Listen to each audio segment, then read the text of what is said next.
പാലക്കാട് ജില്ല എന്ന് പറഞ്ഞാൽ കേരളത്തിലെ ഏറ്റവും വലിയ ജില്ല.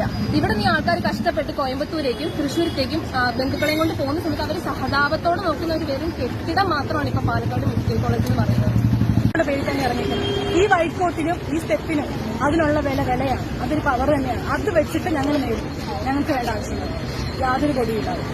നിലവാരമുള്ള ഡോക്ടറായിട്ട് ഇറങ്ങണ്ടേ? ഇവിടെ ഇറങ്ങുവാണെങ്കിൽ മിനിമം ഒരു നിലവാരം വേണ്ടേ? അതില്ലാതെ ഇറങ്ങിയിട്ട് എന്ത് കാര്യം? കഷ്ടപ്പെട്ട് പഠിച്ചാ ഇവിടെ കയറിയത് അഡ്മിഷൻ. ഗവൺമെന്റ് മെഡിക്കൽ കോളേജ് പാലക്കാടിന് കേട്ടിട്ടാണ് കയറിയത്. പക്ഷെ അതിൽ നടക്കുന്ന ഒന്നുമല്ല. മെഡിക്കൽ കോളേജിലുള്ള പേരിനോടുള്ള നീതിയെങ്കിലും പുലർത്താം ആ കെട്ടിടങ്ങൾക്ക്. അവിടെ വെറുതെ കുറെ ബെഡ് കൊണ്ടുവന്നിട്ടോ അല്ലെങ്കിൽ കുറെ കെട്ടിടം പണിതിട്ടോ OT എന്ന് പറഞ്ഞൊരു റൂം പണിതിട്ടോ ഒരു കാര്യമില്ല. അതിൽ പാലക്കാട് മെഡിക്കൽ കോളേജ് അഡ്മിഷൻ എടുത്ത് തെറ്റായി പോയി ചിന്തിക്കുന്നുണ്ടോ?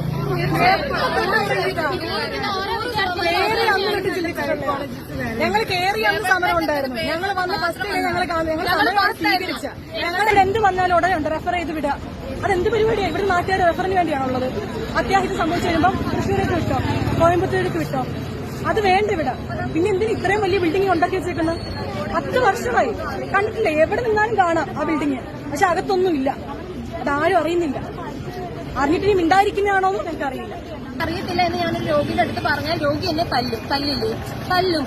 അതുപോലത്തെ ഒരു കാലമാണ് ഇപ്പോൾ. അപ്പോൾ എങ്ങനെയാണ് ഇതുപോലെ ഫുള്ളി എഡ്യൂക്കേറ്റഡ് അല്ലാത്ത ഒരു വിദ്യാർത്ഥിനെ എങ്ങനെ വിശ്വസിച്ച് പുറത്തേക്ക് പറഞ്ഞേക്കും? ആ പേടി ഞങ്ങൾക്കുള്ളത് കൊണ്ടാണ് ഇന്ന് വിദ്യാർത്ഥികളായിട്ട് ക്ലാസും കട്ട് ചെയ്ത് ഇന്നലെ തൊട്ട്